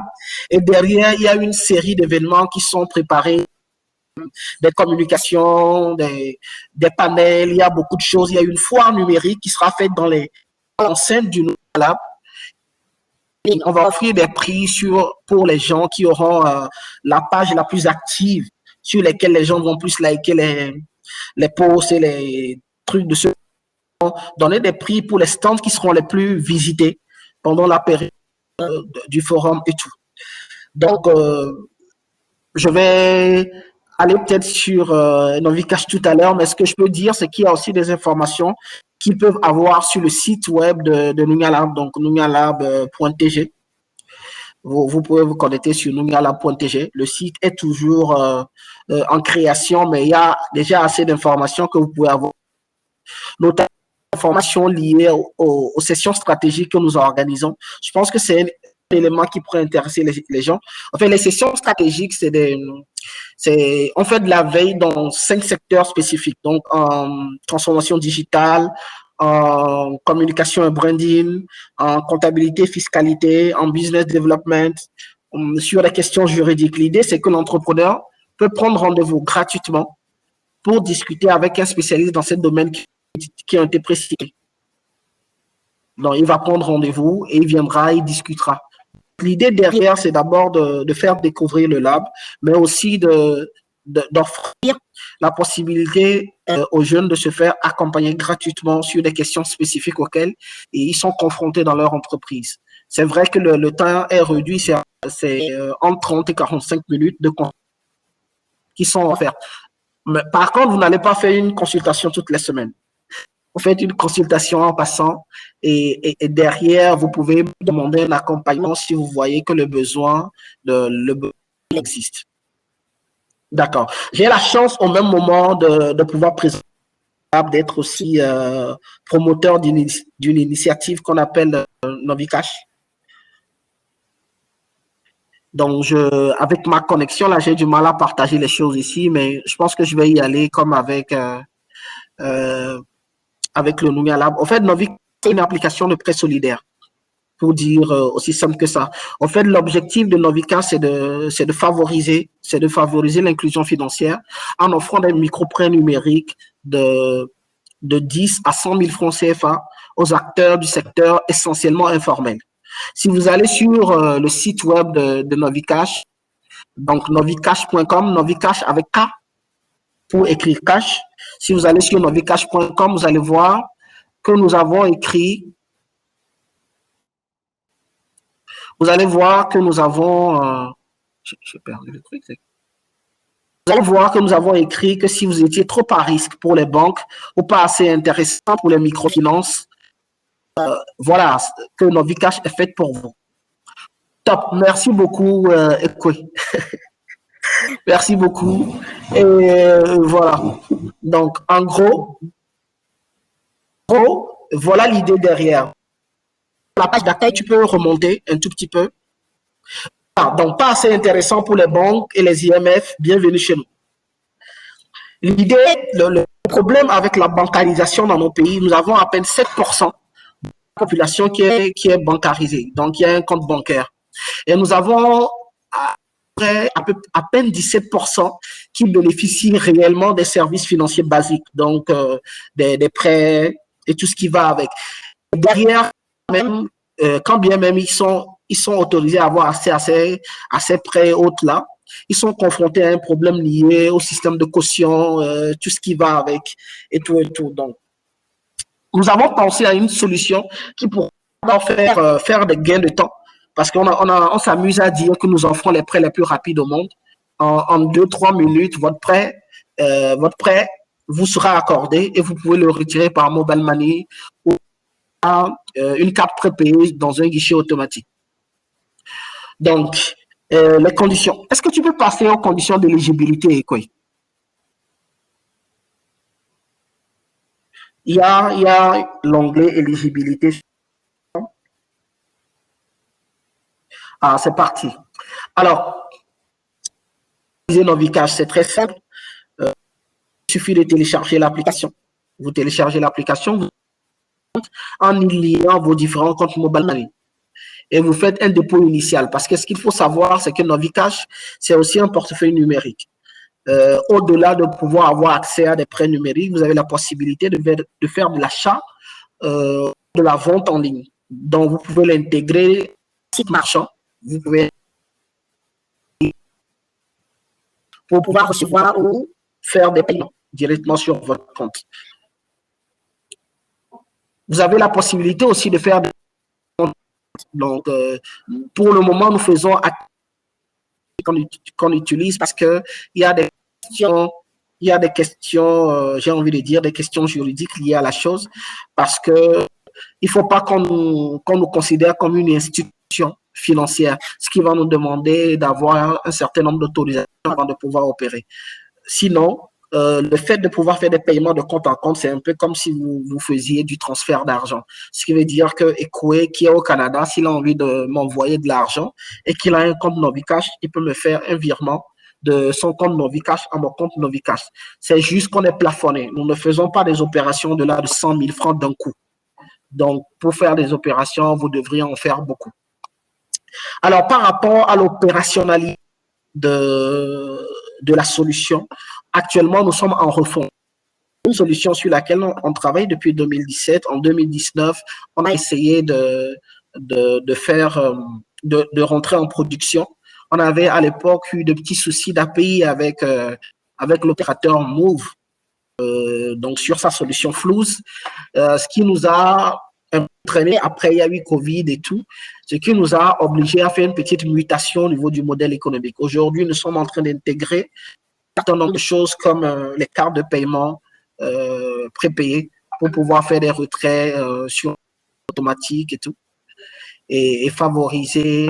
Nous mettons en place aussi un système de financement de bons de commande, mais en partenariat avec les incubateurs.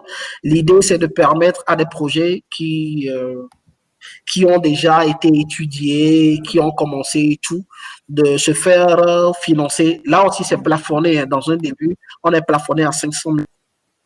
Si vous avez réellement un bon de commande et que vous nous faites suivre le bon de commande, vous serez financé en moins de 48 heures sur la question.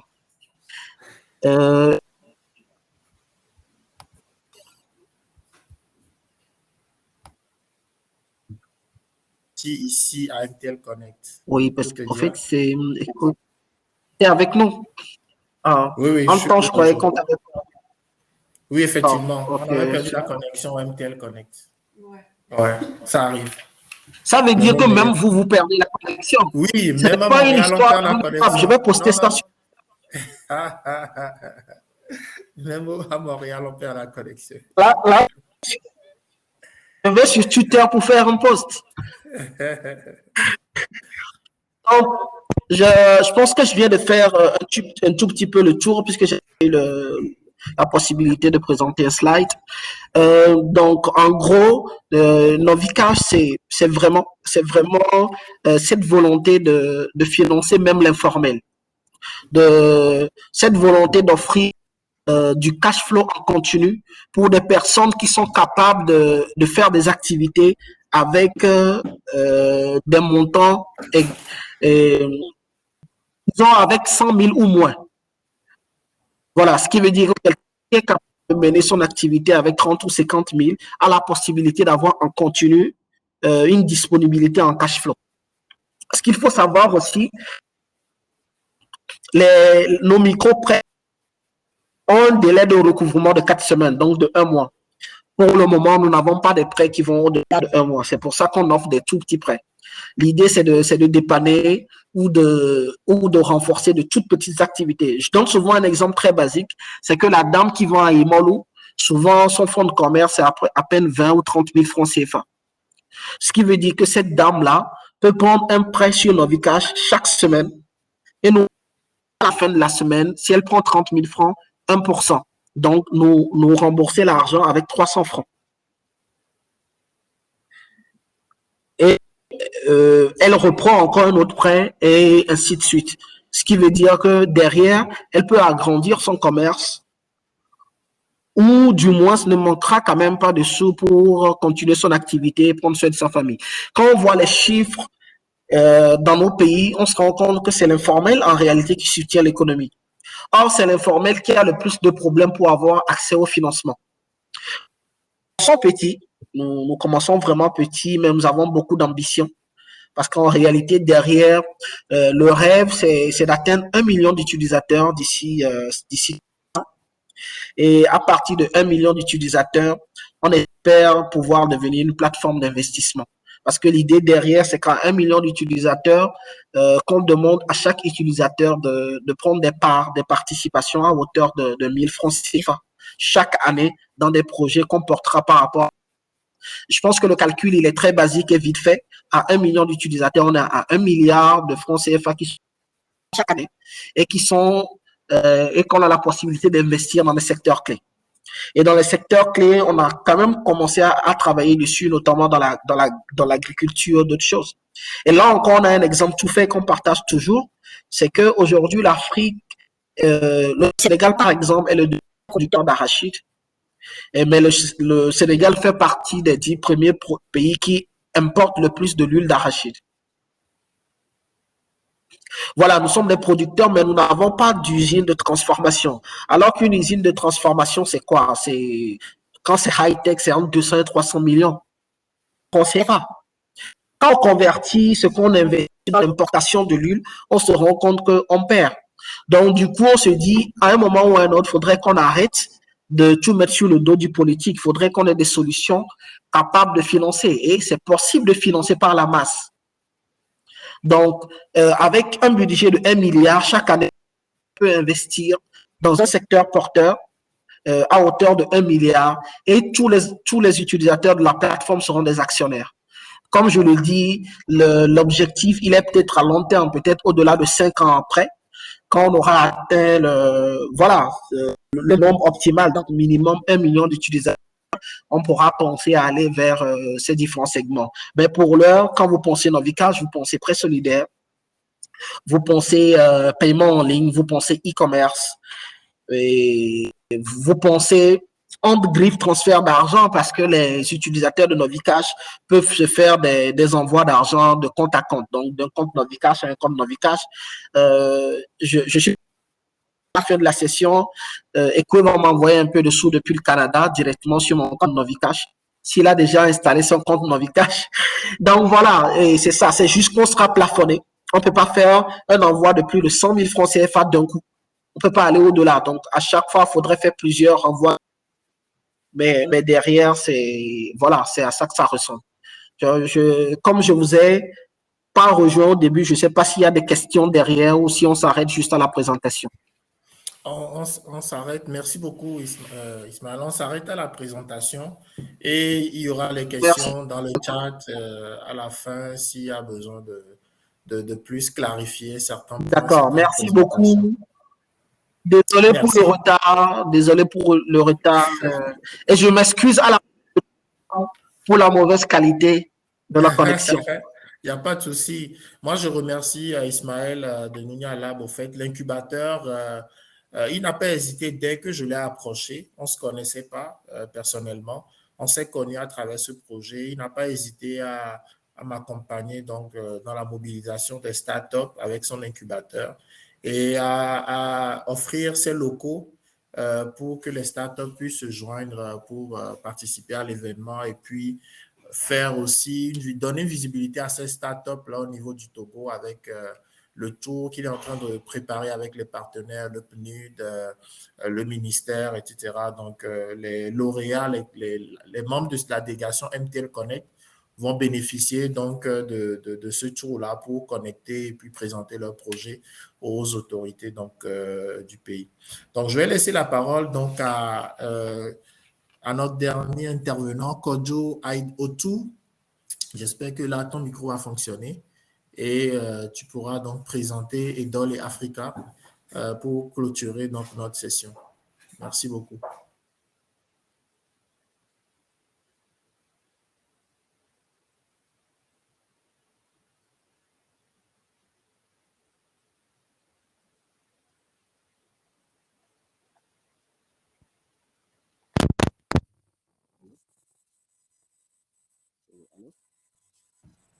Allô? Allô? Oui, je pense qu'on t'entend, mais c'est au fond. Allô? Juste parler un peu plus proche du micro. Allô? Je pense qu'il a un problème de micro. Est-ce que tu m'entends là? Oui, oui, oui. C'est qui parle? Je m'appelle Mohamed Hussein Elmi. Ah oui. Salut. Salut. Comment vas-tu? Ça va très bien. Et toi-même? Impeccable. Super. Je pense que c'est la deuxième année qu'on se croise, hein, MTN. Normal. Nous, à Djibouti, on utilise pour payer, on utilise 10 monnaies. 10 monnaies est une plateforme de paiement récemment installée à Djibouti. Oh, on l'a perdu. Bon, j'espère qu'il va. Est-ce que Kojo, j'aurais bien voulu que Kojo puisse parler. On a encore 10 minutes. Écoutez, s'il y a des questions, je vois Yves qui est sur l'appel. Yves, si tu veux intervenir, tu es le bienvenu. Yves Alavo. Donc, je vois Emmanuel qui est sur l'appel. Donc, on a 10 minutes donc pour ajouter, si même les startups, si vous voulez compléter quelque chose, n'hésitez pas donc à ajouter. Et puis, je me réserve un petit 5 minutes 2 minutes même pour la conclusion. Donc, n'hésitez pas si vous avez quelque chose à ajouter. Comme je pense que Kojo, il a des problèmes de connexion.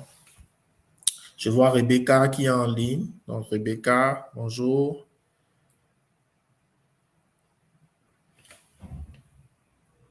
Bon, je pense qu'on a largement dépassé le temps. C'était 1 heure et on a fait 1h30, c'est ça, Nina?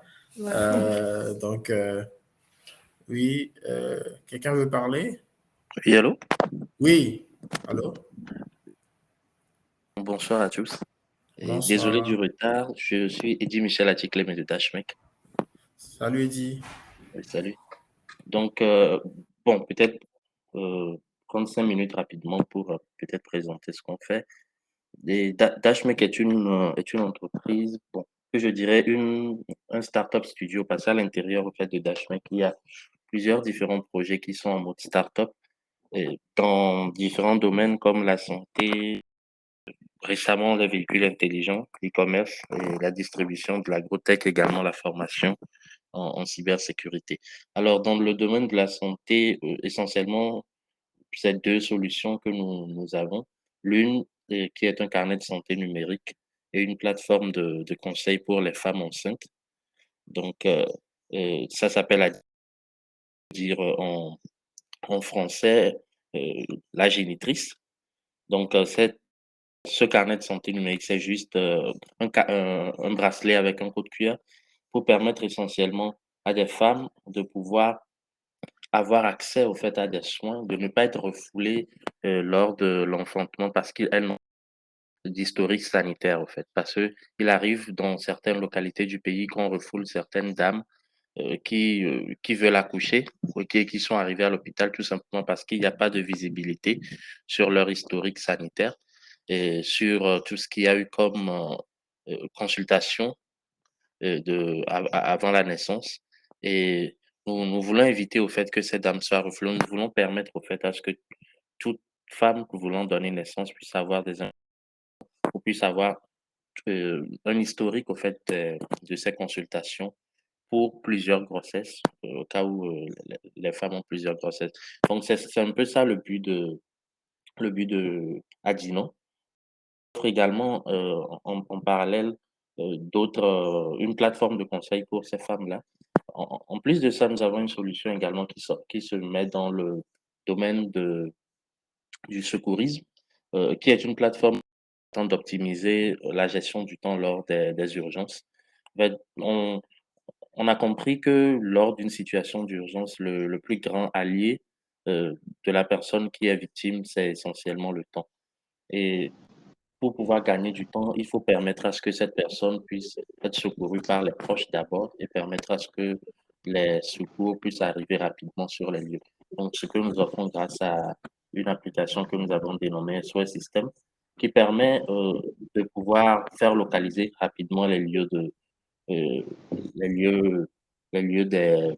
sinistre, la crise, la personne à l'urgence, et qui permet également de conseils de premier secours en ligne. Donc, en général, comme je le disais, on a des solutions dans le domaine également des véhicules intelligents. Nous sommes en train de mettre en place actuellement une sorte de boîte noire pour les véhicules. Donc, un système intelligent permettant en fait de faire les constats automatiquement pour les assurances. Donc, voilà un peu en résumé. Je vois que Aïd, tout est là. Donc, on va se partager les 10 minutes restantes. Donc, voilà. Merci beaucoup, Eddy, pour ta générosité.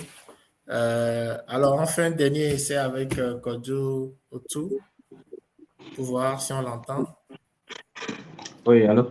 Oui, on t'entend enfin. Waouh, finalement, tu as la parole. Ok, merci et toutes mes excuses pour le retard. Alors, je suis Kodjo Aïd Otu, jeune Togolais, ingénieur génie civil de formation. Donc, aujourd'hui, je m'en vais pour présenter notre solution numérique qui s'appelle Dans les Africa. Dans l'Africa, qui signifie littéralement il y a du travail en Afrique. Donc, Dans l'Africa est un outil numérique qui offre une plateforme, qui offre un carrefour virtuel de rencontre de l'offre et de la demande. Donc, alors sur la plateforme, il y a diverses personnes qui se rencontrent à la recherche de ressources pouvant les permettre de réaliser leur projet BTP. Alors, donc, nous sommes partis de quel constat? Du haut de mes 10 ans d'expérience sur le terrain, j'ai régulièrement remarqué que au Togo, nous avons un lourd budget qui est consacré à tout ce qui concerne les travaux publics, mais il y a 80% de ces travaux qui sont soit mal exécutés, qui souffrent de qualité ou soit de délai de livraison. Or, que dans ce domaine, les premières choses recherchées sont le délai de livraison, le respect du délai de livraison et la qualité des travaux. Alors, nous sommes proposés quand même de mettre en place un outil qui pourrait permettre à toutes ces entreprises de pouvoir avoir un accès plus facile à toutes les ressources. Donc, je mets dans les ressources humaines. Je cite les ouvriers, tout type d'ouvriers qui participent à l'exécution des projets BTP, les ingénieurs, les architectes et tout, Voilà, donc au niveau de la ressource matérielle, nous positionnons des matériels de tout genre, des plus petits matériels aux plus gros matériels sur notre plateforme en location. Et puis, toutes les entreprises BTP ont un accès facile juste à travers un outil, à travers le portail que nous offrons. Et nous avons lancé récemment un troisième volet qui concerne essentiellement les matériaux basiques qui entrent dans la construction, qui sont autres que le ciment, le gravier et les fers à béton. Voilà. Donc, quels sont les canaux de distribution de notre plateforme? Nous avons un portail web, désolé que je ne peux pas partager. Je vais essayer de voir si je peux partager. J'ai dû me connecter sur une tablette. Voilà. C'est le partage. Écoutez, c'est bon? Écoutez, le partage est passé? Non, on ne le voit pas. Ok. Est-ce que c'est une plateforme web? Est-ce que c'est un lien? Oui, tu peux partager le lien. Partage le lien dans le chat et puis moi, je peux le partager de mon côté. D'accord. Je mets le lien rapidement. Alors, donc, nous avons l'outil en version hybride. Nous l'avons en web application et nous l'avons en mobile disponible sur Play Store et très bientôt sur App Store. Bon, ok, c'est bon.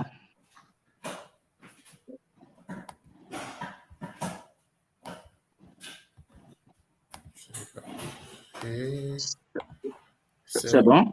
Bien reçu. Ouais. Okay. Je voulais juste partager ce petit article-là que j'ai partagé dans le chat. Monsieur, plus de 1000 emplois créés. La première année. Oui. Voilà. Voici la plateforme. Voilà, donc nous avons la plateforme, ça c'est la plateforme web qui fonctionne de la même façon que le mobile. C'est-à-dire, on peut commencer une activité sur le web et la terminer sur le mobile et vice-versa. Donc, voilà, donc nous n'avons pas actuellement sur le truc. Et quoi, si tu peux aller au niveau de produits, on voit bien que nous avons ressources humaines, nous avons matériel de chantier, nous avons matériaux de construction et autres services. Je comprends naturellement, tu dois avoir un compte avant de pouvoir avoir accès à ça. Mais tu n'as pas besoin de cliquer, tu vas juste sur ça et ça doit sortir normalement les 4 types de services que nous avons. Donc, aujourd'hui, à travers cet outil, 40% des PME et des grandes entreprises BTP arrivent quand même à avoir une facilité d'accès à toutes ces ressources. Et sur ces 2 années d'existence, nous sommes quand même arrivés à nous positionner dans l'écosystème du BTP, ainsi permettant à toutes ces entreprises, à tous ces clients d'optimiser le rendu de leurs projets.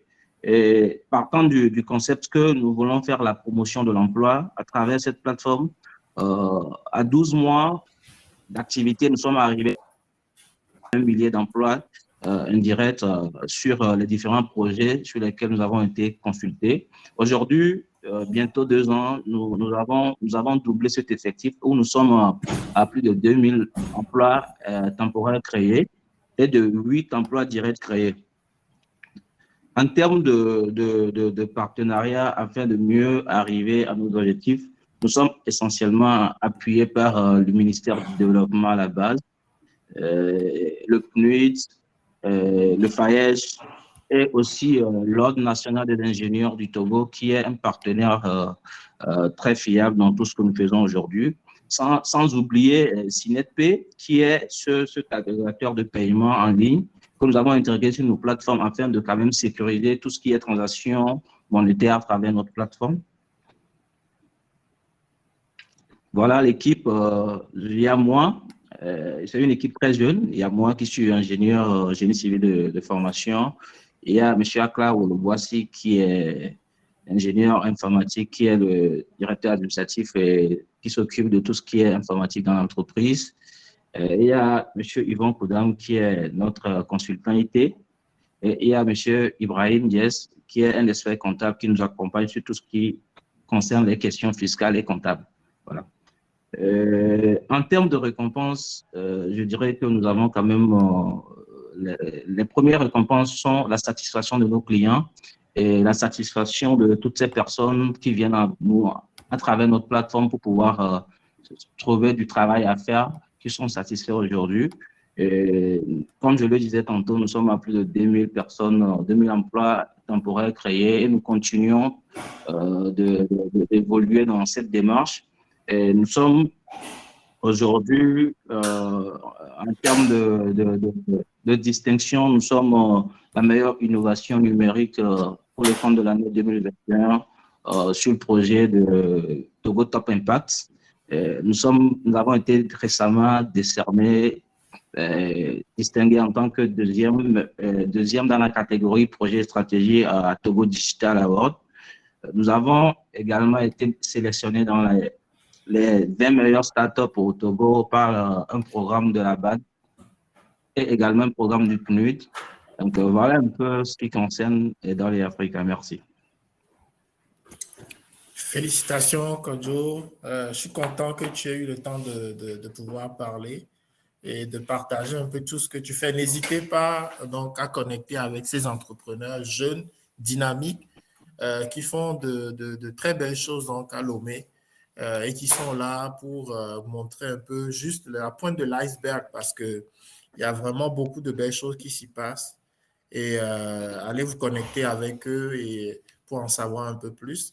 Je vois un aîné qui est sur l'appel, Yves Alavo. Je ne sais pas, Yves, si tu as quelques mots avant la conclusion à ajouter, peut-être à nos jeunes entrepreneurs. Monsieur Yves Alavo, qui nous a suivis le long de la séance, la session.